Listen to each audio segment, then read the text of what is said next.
Harley-Davidson has always been about power, noise, and iconic cruisers. But what happens when they challenge tradition with electric bikes, adventure models, and urban commuters? In this video, we're diving into how Harley-Davidson is completely reinventing itself, moving beyond its legendary V-twin cruisers to embrace electric mobility, adventure touring, and urban commuting. Can the iconic brand keep its soul while adapting to modern demands? The Silent Gray Fellow. The genesis of Harley-Davidson commenced in 1903 when two ambitious young men, William Harley and Arthur Davidson, converted a simple bicycle into a mechanized vehicle. In a 10-foot by 15-foot wooden workshop behind the Davidson family home in Milwaukee, Wisconsin, they constructed a prototype featuring a single-cylinder engine that produced merely 3 horsepower, less power than many contemporary gardening tools. The design retained bicycle pedals, which riders use not only to initiate motion, but also to assist the engine when climbing steep hills. A basic belt drive system transferred the engine's modest output to the rear wheel.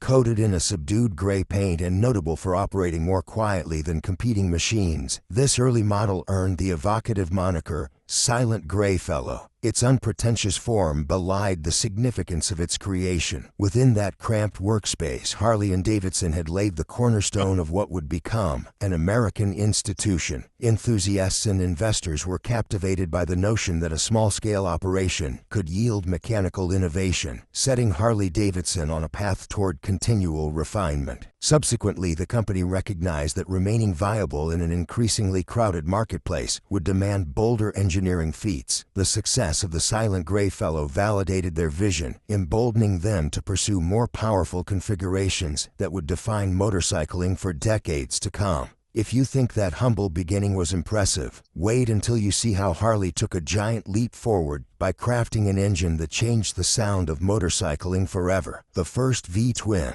By 1909, Harley-Davidson engineers embraced ambition and unveiled their first 2-cylinder arrangement, the V-twin engine. Arranged at a precise 45-degree V-angle, this new configuration nearly doubled output to 7 horsepower, granting riders an exhilarating increase in speed and acceleration. More profoundly, the V-twin generated a distinctive rhythmic exhaust pulse, often described as potato-potato-potato, that resonated through both road surfaces and rider experiences. Initial manufacturing challenges led to reliability problems severe enough to halt production temporarily. Yet by 1911, metallurgical improvements and refined machining practices resolved early flaws. With dependability restored, riders and critics alike lauded the V-twin for its compelling blend of raw power and character. Militaries around the world took note, envisioning the rugged design as ideal for dispatch duties and reconnaissance tasks.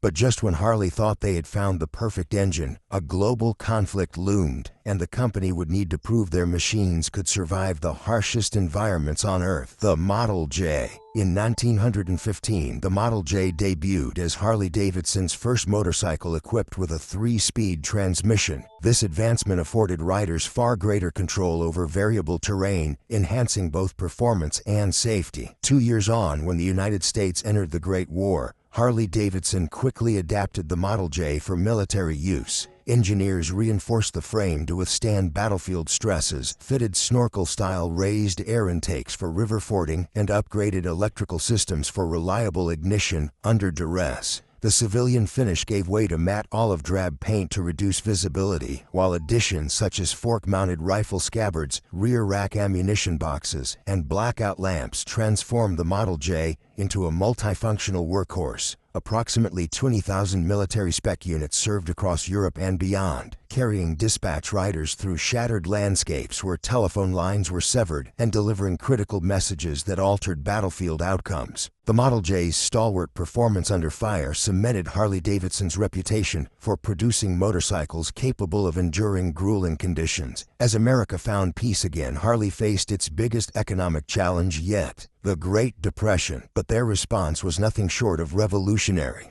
We've handpicked the best Harley gear to go with your ride. Check out our top choices linked in the description. The Knucklehead. Confronted by the economic devastation of the 1938 Depression, Harley-Davidson introduced the EL model in 1936, soon dubbed the Knucklehead for its distinctive overhead valve covers shaped like clenched knuckles. Beneath its stylish exterior lay a robust V-twin displacing 61 cubic inches and producing 40 horsepower, ranking it among the era's most potent production motorcycles. A newly devised oil circulation system alleviated the chronic leakage that had plagued earlier models, while the teardrop fuel tank and sweeping fender contours infused the design with unprecedented elegance. Hand-welded frames received chrome-plated accents that not only prevented corrosion but also transformed functional elements into visual highlights. Despite widespread economic hardship, the Knucklehead's striking combination of performance reliability and aesthetic refinement attracted riders who craved both substance and style. Through a period in which countless competitors collapsed, Harley-Davidson leveraged the Knucklehead's success to maintain production, safeguard jobs, and establish itself as the industry's innovation leader. As a result of its triumph, the Knucklehead cemented an aesthetic blueprint that would influence cruiser design for generations,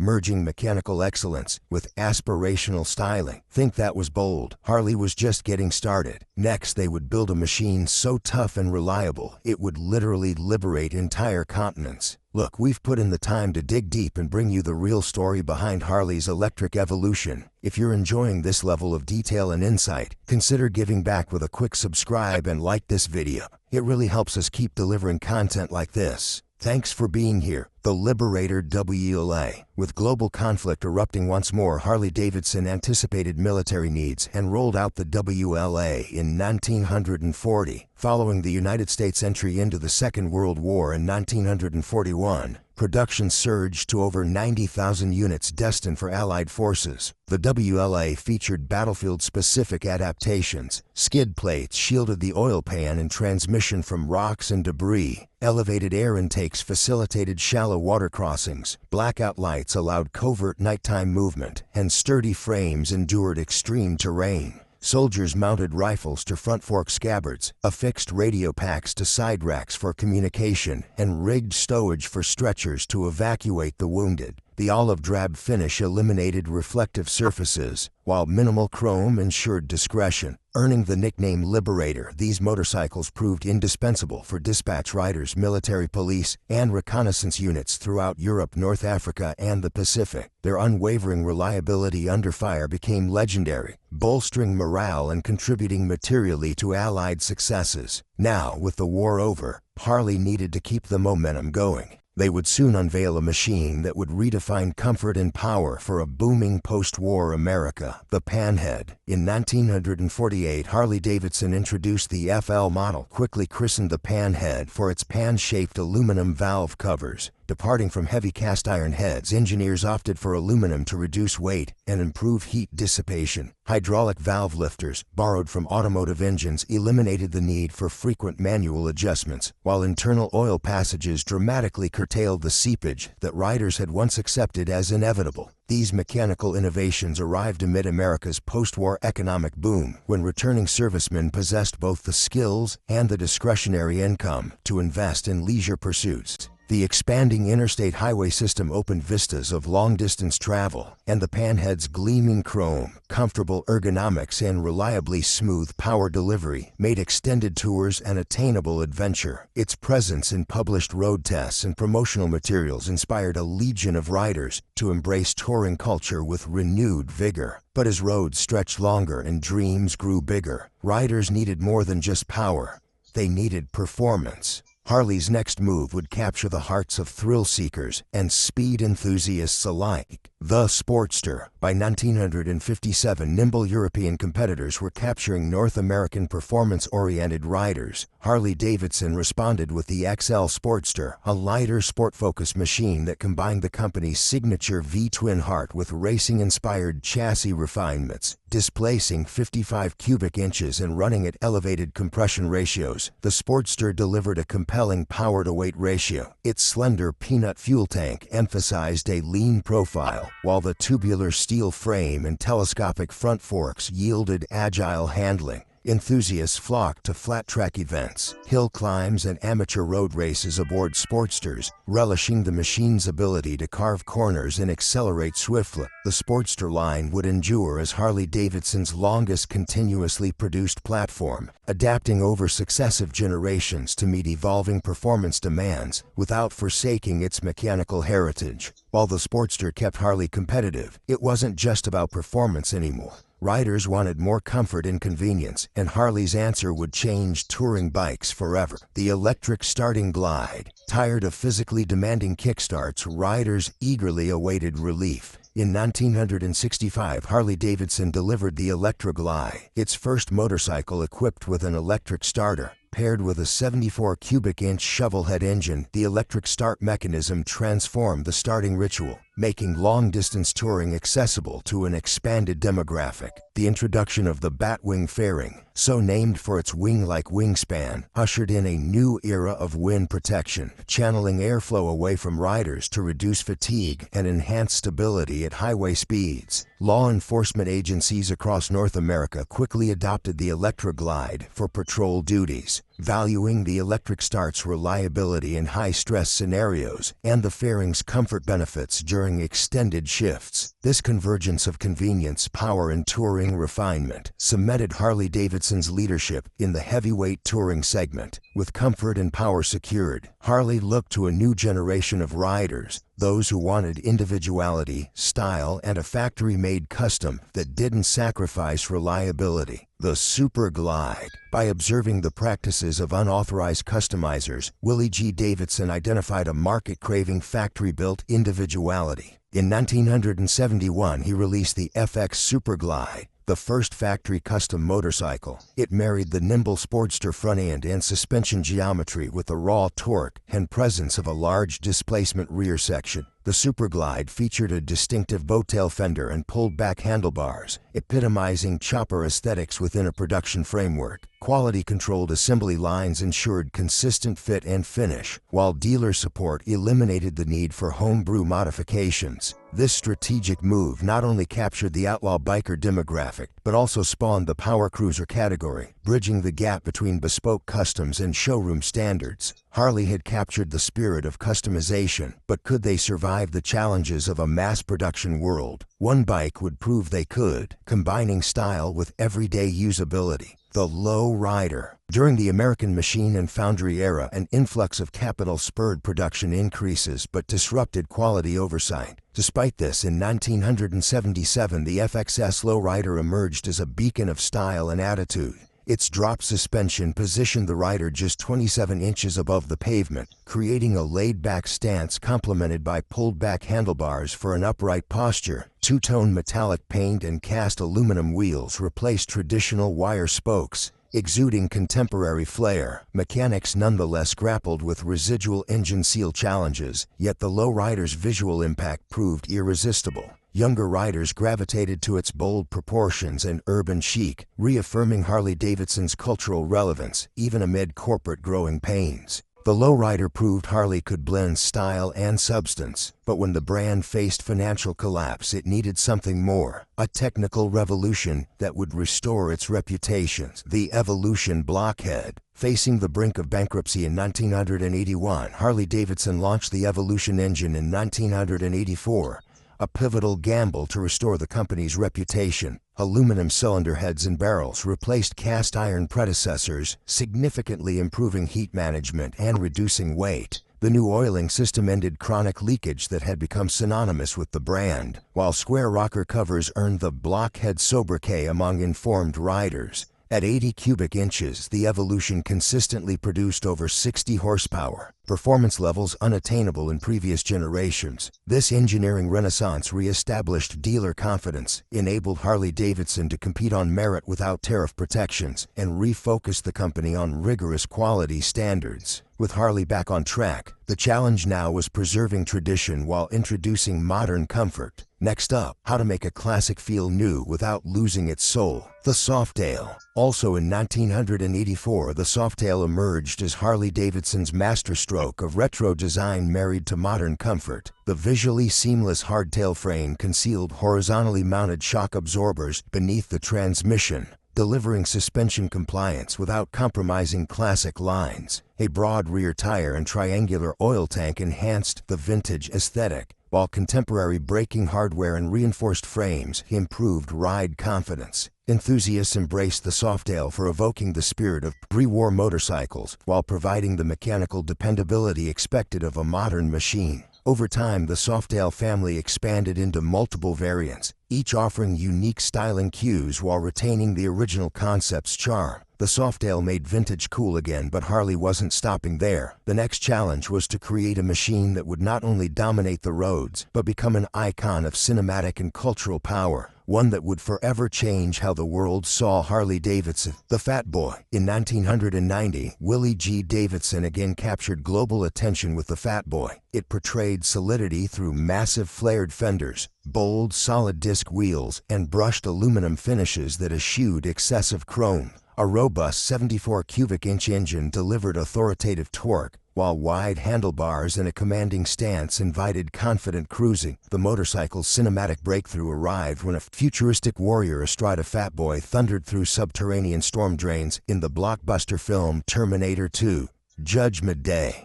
Overnight, waiting lists formed as mainstream audiences, previously unaware of Harley-Davidson, recognized the Fat Boy's iconic silhouette. Its cultural penetration illustrated the potent synergy of product design and media placement. As a result, the Fat Boy transcended niche enthusiast circles, becoming emblematic of power, freedom, and cinematic cool. Harley had proved its muscle, but the brand wasn't content to rest on its laurels. They wanted to take the power game even further by blending speed, innovation, and a new level of engineering excellence. What they would develop next would challenge not just expectations, but the very core of what a Harley could be: the V-Rod. At the dawn of the 21st century, Harley-Davidson took a dramatic leap forward by introducing the VRSK V-Rod in 2001. This model marked a bold departure from the company's air-cooled heritage, as it featured a liquid-cooled overhead camshaft engine developed in collaboration with Porsche Engineering. Dubbed the Revolution engine, it produced an unprecedented 115 horsepower, achieving an 11,000 RPM redline that pushed the boundaries of what a Harley could deliver.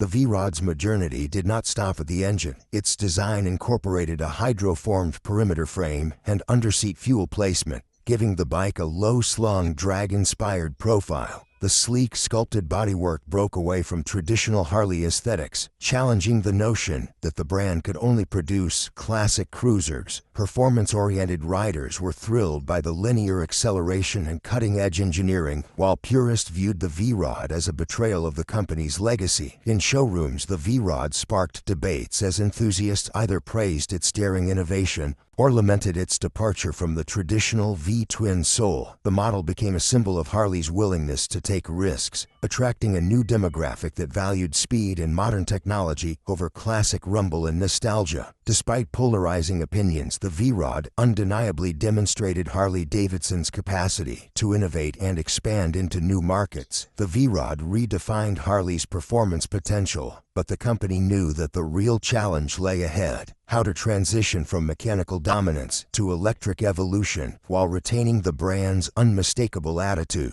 The 48. Amid economic uncertainty following the downturn of 2008, Harley-Davidson introduced the 48 in 2010, a model designed to appeal to riders seeking stripped-down minimalist machines. Drawing inspiration from the peanut fuel tank first used in 1948, this modern iteration featured a 2.1-gallon tank that prioritized aesthetics over practicality. The compact fuel capacity made a statement about style. Form would take precedence over long-distance touring. The 48's visual appeal was undeniable, with a broad front tire, lowered suspension, and blacked-out components that conveyed a raw, muscular presence. The bike's sleek urban profile was enhanced by side-mounted license plates and clean, compact rear fender lines. These elements combined to create a rebellious, city-centric motorcycle that invited customization while maintaining a distinct factory aesthetic. Priced accessibly compared to the brand's larger V-twin models, the 48 targeted a younger demographic who valued attitude over luxury. Its manageable power delivery and minimalist design made it approachable for those new to the Harley-Davidson experience, yet it retained enough authenticity to satisfy veteran riders looking for a back-to-basics ride. The 48 quickly became synonymous with urban freedom, offering a counterpoint to the more elaborate touring machines in Harley's lineup. Harley-Davidson knew that preserving its heritage was essential, but so was innovation. The challenge now was to build on the V-twin legacy while embracing modern advancements, a balance that would become the cornerstone of their next groundbreaking engine, the MILWAUKEE-EIGHT. Unveiled in 2017, the MILWAUKEE-EIGHT engine marked Harley-Davidson's first comprehensive big twin redesign since the Evolution power plant, featuring 4 valves per cylinder for improved airflow, dual counterbalancers to diminish vibration, and oil or liquid-cooled heads tailored to specific models. The MILWAUKEE-EIGHT delivered a refined yet characterful experience. Engineers optimized port shapes and cam profiles for strong low-end torque-enhancing acceleration without sacrificing highway stability. Exhaust tuning preserved the brand's trademark pulse while complying with increasingly strict sound regulations. Riders benefited from reduced heat at slow speeds and extended maintenance intervals. The MILWAUKEE-EIGHT bridged tradition and modernity, ensuring Harley's flagship models remained relevant in an era of rapid technological advancement. Harley had successfully balanced power and tradition, but the world was changing rapidly. As the push toward electrification grew stronger, Harley faced a daunting question. Could they redefine themselves for a new generation while honoring their century-old heritage? The LIVEWIRE. In 2019, Harley-Davidson took a bold leap into the future with the LIVEWIRE, their first full-scale electric motorcycle. It marked a radical shift from the brand's classic roaring V-twins. No exhaust pipes, no multi-speed gearbox, and none of the traditional engine sounds that defined Harley for over a century. Instead, the LIVEWIRE offered an electrifying experience, with instant torque accelerating from 0 to 60 miles per hour in under 3 seconds, something no Harley had ever achieved before. At the core of the LIVEWIRE was a longitudinal battery pack designed to mimic the mass of a traditional V-twin, maintaining a visual link to the brand's heritage while breaking technological barriers. The bike's urban range of 146 miles made it ideal for daily commuting. Lightweight and agile, it excelled in navigating city streets. Harley also embraced digital connectivity with over-the-air updates, allowing the LIVEWIRE to continually evolve with new features and performance improvements. The electric drivetrain introduced a completely different riding experience. Gone was the signature rumble, replaced by a futuristic electric whine, signaling Harley's readiness to innovate. With regenerative braking and rapid charging capabilities, the LIVEWIRE minimized downtime and strengthened its eco-friendly credentials. Riders could use DC fast chargers and get back on the road swiftly, making it practical for modern urban life. While some traditionalists were hesitant, younger eco-conscious riders found the LIVEWIRE groundbreaking. Motorcycle publications praised its handling and power delivery, recognizing it as a high-performance urban machine suited for a new era of transportation. The LIVEWIRE didn't just challenge expectations, it positioned Harley as a key player in the electric motorcycle revolution. Electric was bold, but could Harley take on off-road territory? The brand was about to face a new challenge, proving their legendary toughness in the rugged world of adventure riding. The Pan America. In 2021, Harley-Davidson broke new ground by launching the Pan America, marking their entry into the adventure motorcycle segment. This model was a clear departure from the brand's cruiser and touring roots, designed to attract a new group of riders who valued versatility and performance on and off the road. The Pan America featured the Revolution Max engine, a 1,250 cubic centimeter liquid-cooled V-twin, delivering an impressive 150 horsepower. A standout feature of the Pan America was its adaptive ride height system, a first in the adventure bike world. This innovation automatically lowered the seat height when stopped, making it more accessible for riders of varying heights. It proved invaluable when navigating rough terrain or carrying heavy gear, enhancing stability and rider confidence. Equipped with advanced rider assist electronics, the Pan America offered cornering-enhanced anti-lock brakes, traction control, and customizable riding modes. This made the bike adaptable to both highways and rugged trails, offering a smooth transition between urban and off-road environments. Its fully adjustable suspension also accommodated various loads, making it ideal for long-distance exploration. Initially, skeptics doubted Harley's ability to compete in the adventure bike market, traditionally dominated by European manufacturers. However, real-world performance proved them wrong. Critics praised the Pan America's power delivery, balanced handling, and innovative features, recognizing it as a serious contender. Harley had not just ventured into new territory, they had proven they could thrive there. After conquering adventure, Harley set its sights on the urban landscape, aiming to blend practicality and the Harley spirit into a bike suited for modern city life. The X350. In 2023, Harley-Davidson embraced global market realities by introducing the X350 in collaboration with QJ Motor of China. Displacing 350 cubic centimeters, its liquid-cooled single-cylinder engine generated 40 horsepower. Competitive within its segment, a lightweight tubular chassis and modest seat height catered to urban commuters in emerging markets where small displacement motorcycles dominate daily travel. Designers employed cost-effective production techniques without sacrificing build quality, while styling cues echoed classic Harley proportions to maintain brand identity. Although some longtime enthusiasts decried the move as dilution,